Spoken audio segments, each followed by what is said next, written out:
And closing out the prelims, we got an amazing matchup between Kyler Phillips and Vinicius Oliveira. And it's a battle between two dark horses at 135. Oliveira is looking more and more like the boogeyman of the division. He's been hunting and calling out the top guys since his first UFC fight.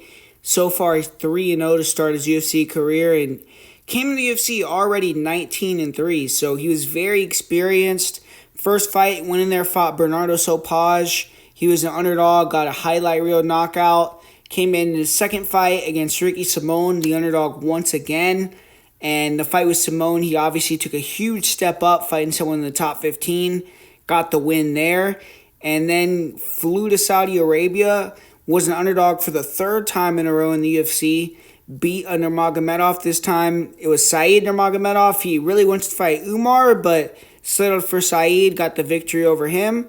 And now he's finally the favorite. He's taking on Kyler Phillips, who is 6-2 in the UFC in his own right, but coming off of a loss. And Kyler is someone that can be sensational some nights and then lackluster on other nights. He's had some great fights where he got wins over opponents like Song Yadong. He has a couple other big wins. He beat Ione Barcelos. He beat Pedro Munoz.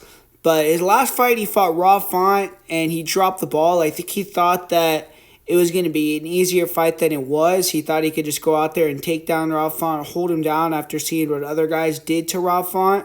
And he went in, he got some takedowns early in the beginning of the rounds, but Rob Font was able to scramble, get back up, and then pressured him and broke him really on the feet with his boxing and pressure. So Phillips needs to come in here and rebound. That was an embarrassing loss. He's the underdog for the first time in the UFC, so his stock is lower than it's ever been. And kind of needs to show everyone that he's still a threat to be reckoned with when he wins on Saturday night against Vinicius Oliveira, or if he wins. But Vinicius Oliveira, he's a great striker, very tall for the weight class, explosive, athletic, powerful. He'll switch stances. He's good at using upper body movements to slip and rip. Super hard kicker. He starts fights out chipping at fighters' legs, ripping the body with round kicks, front kicks. He'll load up on spinning kicks. I would be a little weary of throwing spin kicks or a lot of body kicks, head kicks, because I expect Phillips to be looking to get takedowns off of those. We saw Bernardo Sopaj took down Vinicius Oliveira when he threw a spin kick. And Oliveira will keep the pressure on, though. He doesn't throw his hands all that much, but when he does let his hands go, he's solid at extending his punches. He'll throw all heaters. And when he connects, he's super damaging.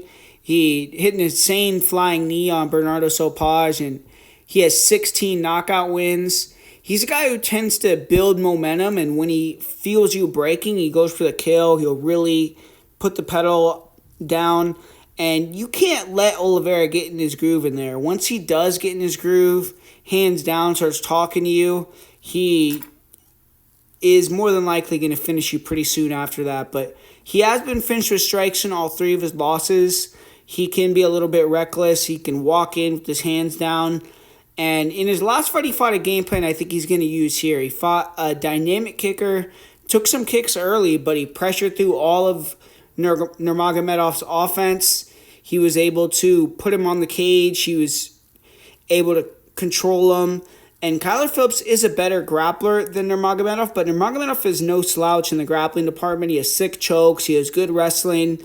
And the one thing Oliveira has to worry about in this fight is if he's pressuring, Kyler is going to look to wrestle him, which Saeed took him down, but I think Kyler is more dangerous if he gets on top. If Oliveira gets taken down, he does give his back. And if Kyler could get the back, we saw Bernardo Sopaj flatten him out, had some good ground and pound on Oliveira. So Oliveira is a dog, and he's not going to just be an easy guy to go out there and finish on the map. But if Kyler Phillips is going to have any success, or I think find a finish, I think it's going to be by taking the back of Vinicius Oliveira. But if you try to wrestle Oliveira and slow down, he will make you pay for that, and he could fight through fatigue. I think his cardio is a little overrated because he gets tired, but he's just good at finding second wins, and he's dominated the third round in all of his UFC fights, so can't say much bad about that. But Kyler Phillips, high-level operator. He's been training since he was super young. I think he started jiu-jitsu at 3 years old. And he has plus skills across the board. On the feet, he's very smooth, loose, bounces around. He uses a lot of movement. He's very evasive. Great speed. He'll close the distance with jabs, with straights. He mixes in kicks. He can spin. He'll throw kicks to all parts of the body and a lot of different kicks. Pretty counter heavy with his hands.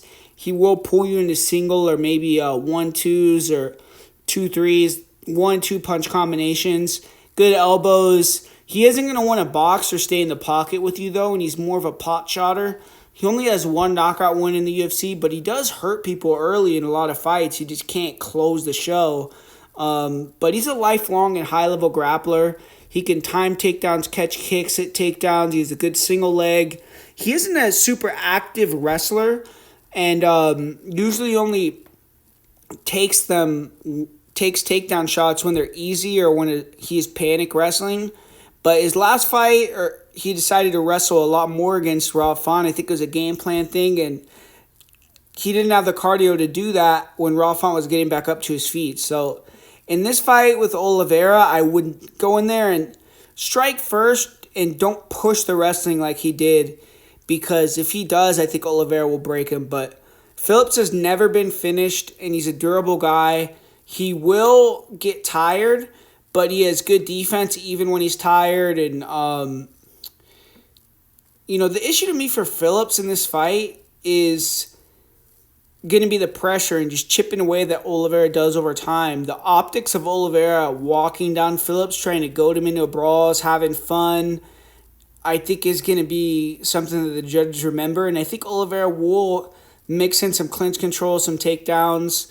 I think he can fight better fatigue than Phillips can, and I just don't think Kyler can hold him down, and I don't know if he's going to knock him out or really be able to deter him. And I think Oliveira, after seeing the Font fight, knows that he's going to have an advantage in the pocket. He can bully Kyler Phillips a little bit. So I'm going to say Oliveira wins via decision.